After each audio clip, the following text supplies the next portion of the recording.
I noticed the comment from my last video, and I want to use this opportunity to apologize to anyone who was offended. I only stated research, and I understand that there are conflicting accounts in history. As you know, African history is mostly unwritten. Many history are based on legends. Okay, so with that out of the way, I will proceed with the narration for today. Today's history is the history of the Ooni and Ile-Ife. The history of the Ooni of Ife is not merely a record of a monarchy. It is the origin story of the Yoruba, and according to their cosmology, the genesis of the world itself. Ile-Ife is regarded as the house of spreading, the precise coordinate where spiritual became physical. Before the maps of the modern world were drawn, the universe was a vast, silent expanse of watery chaos. According to the Ile-Ife literary corpus, the supreme creator, Olodumare, decided to create a habitable world. He commissioned Obatala, the shaper of forms, for this task. However, the path to creation was not straightforward. As Obatala descended, he grew thirsty and drank deeply of palm wine, falling into a deep, intoxicated slumber.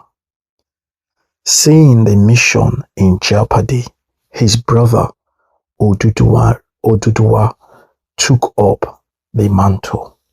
Oduduwa descended from the heavens on a great iron chain carrying 3 essential items provided by the gods: a snail shell filled with the sacred sand of the earth, a 5-toed rooster to spread the earth, a chameleon to test the firmness of the land. Oduduwa poured the sand onto the watery void. The rooster scratched at the sand, scattering it across the water to form the first dry land. This spot became Ile-Ife, the place where the land expanded. When Obatala awoke to find that the land has already formed and is being ruled by his brother Oduduwa, a cosmic tension arose. This conflict established the dual nature of Yoruba spiritual leadership. Oduduwa became the first Ooni and the political ruler, the father of kings and the establisher of the dynasty. Obatala retained the spiritual power to mold human bodies from clay, which Olodumare would then breathe life into. Oduduwa organized the early settlement, established the 16 original elders, the Council of Chiefs, to assist in governance. The Ooni became more than a king. He was the Arole Oduwa, the living representative of the progenitor and the link between the divine and the human. The Golden Age, the 12th century to the 15th century. By the 12th century, Ile-Ife had entered a golden age of artistic and civilizational brilliance.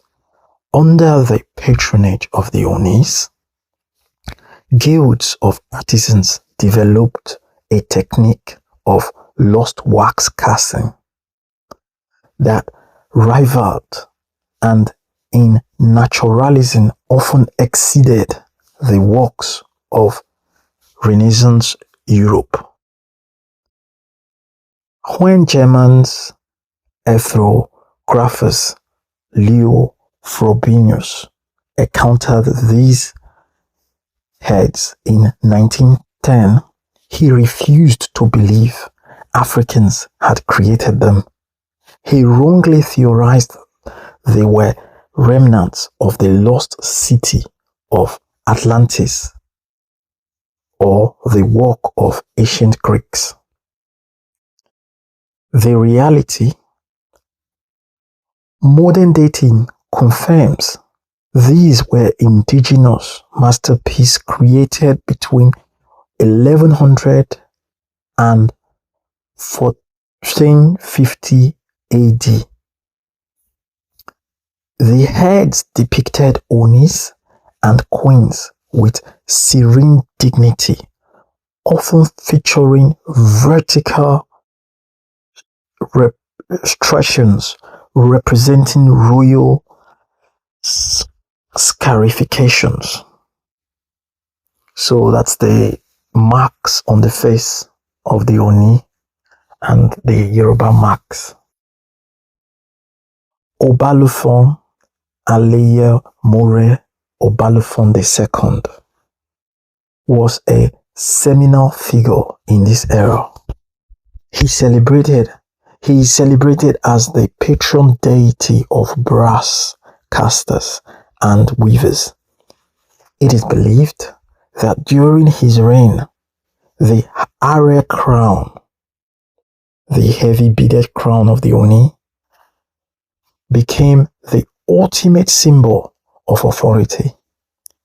It is said that the Oni does not carry the weight of the crown alone. The spirit strengthens his neck to bear the burden of the kingdom.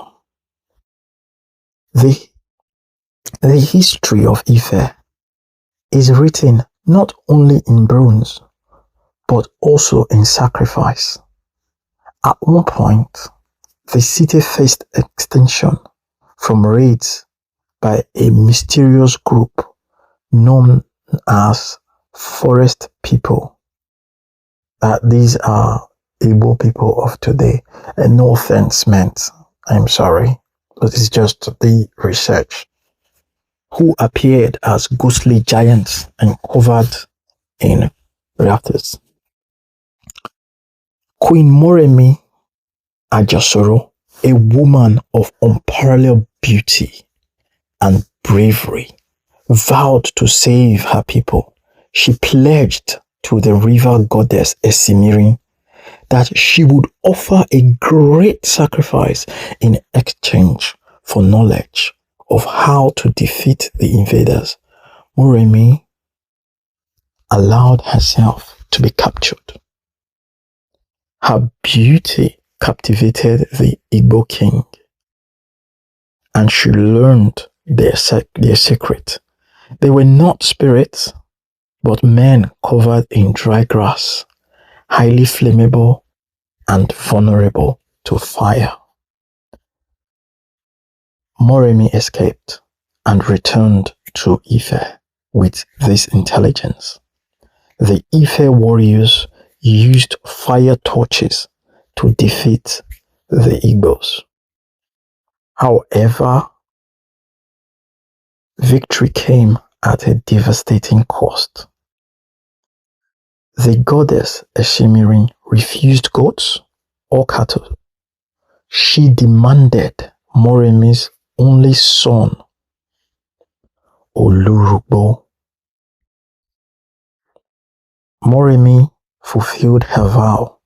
To this day, the Edi festival is celebrated in Ife to honor her, and the Yoruba people vowed to be her eternal children to replace the son she lost. As the influence of Ile-Ife grew, the sons and grandsons of Oduduwa dispersed.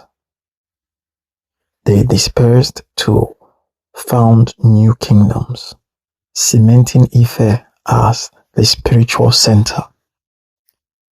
The most famous of these was Oromiyan, a restless and powerful warrior. Oromiyan is a unique historical figure who successfully established dynasties in two major West African empires. Benin Empire, which stretched all the way to Cotonou in its heyday, and Oyo. He later founded Oyo Empire, becoming the first Alaafin of Oyo. Upon his return to Ife and his eventual death, a massive granite obelisk was erected in his honor. This obelisk is known as the Opa Oromiyan, Staff of Oromiyan. It stands over 5 meters tall and is studded with iron nails, symbolizing his strength and the enduring reach of the Ife dynasty. The institution of Ooni has survived colonization, civil wars, and modernity. A pivotal figure in bridging the ancient and modern was Ooni Adesoji Aderemi, who reigned between 1930 and 1980. As a literate monarch and later the governor of the Western region, he ensured that the sacred tradition of Ife were preserved within the framework of modern Nigerian state. He was instrumental in establishing the Ife Museum to house the priceless bronze. Today, the Ooni of Ife continues to sit upon the throne of Oduduwa. Ile-Ife remains a pilgrimage site where the road of divinities meets the earth. The bronze heads, once buried in the soil, now stand in museums globally, from British Museum to the Met, serving as a silent witness that the clay of the cradle was shaped with hands of genius, and a spirit that remains unbroken.